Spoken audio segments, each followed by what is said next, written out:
श्री स्वामी समर्थ. नमस्कार, welcome back to my channel Amita. कसे आहात? मजेत ना? तर मजेतच राहा, आनंदी राहा.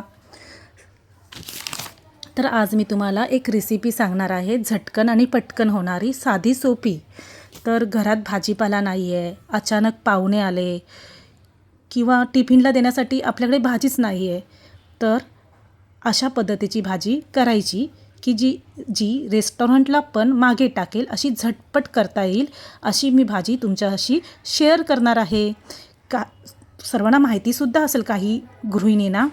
तर अशी भाजी मी तुमच्याशी शेअर करणार आहे. तर अगदी रसरशीत आणि मस्त भाजी आहे, घरातल्या साहित्यामध्ये करता येईल अशी सोपीसुद्धा आहे आणि चवीला तर भन्नाट आहे. चवीला तर एकदम भन्नाट आहे, मटणालासुद्धा मागे टाकेल. जे खातील ते मागतच राहतील अशी ही भाजी आहे. तर मी भजी काढत आहे. चण्याची डाळ, मुगाची डाळ एक एक वाटी, अर्धी अर्धी वाटी भिजत घातली होती. 1 वाटी चण्याची डाळ, अर्धी वाटी मुगाची डाळ, 5 ते 6 हिरव्या मिरच्या, अद्रक, लसूण 5 ते 6 अशी यांची मिक्सरमध्ये पेस्ट केली. जाडसर मिक्सरमध्ये पेस्ट केली. नंतर मग फोडणीची तयारी, जिरा, लसूण असं टाकलं. तिखट मसाला, मालवणी तिखट मसाला, कांदा लसूण मसाला, असं मीठ सर्व टाकलं आणि जो वाटलेला मसाला होता तो पण असा परतला मस्तपैकी, पटापट झटकन पटकन.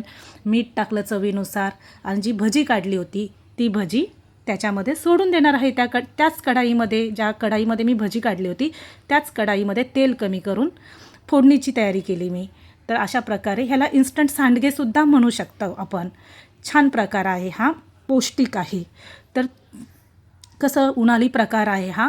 जेव्हा आपल्याकडे सांडगेसुद्धा सुकवलेले अवेलेबल नसतात तेव्हा आपण भजी काढून अशा प्रकारे इन्स्टंट सांडगे हा प्रकार करू शकतो आणि त्याची भजी काढून आपल्या घरच्यांना चहाबरोबर खायला पण देऊ शकतो. थोडं पाणी टाकलं रसरशीत होण्यासाठी, पाणी आटवलं मी आणि इथे माझ्या मिस्टरांना मस्तपैकी ताट रेडी केला मी त्यांच्यासाठी.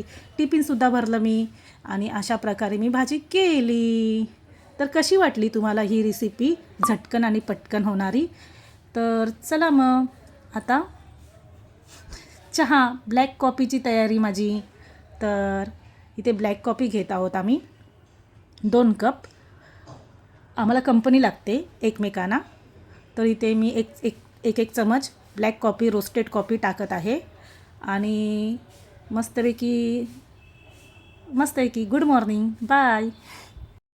माझा व्हिडिओ जर तुम्हाला आवडला असेल, ब्लॉग आवडला असेल तर एक लाईक करा, सबस्क्राईब करा आणि कमेंट करा आणि कमेंटमध्ये श्री स्वामी समर्थ असं सुद्धा लिहा, जेणेकरून मला वाटेल की माझा व्हिडिओ तुम्हाला आवडला आहे.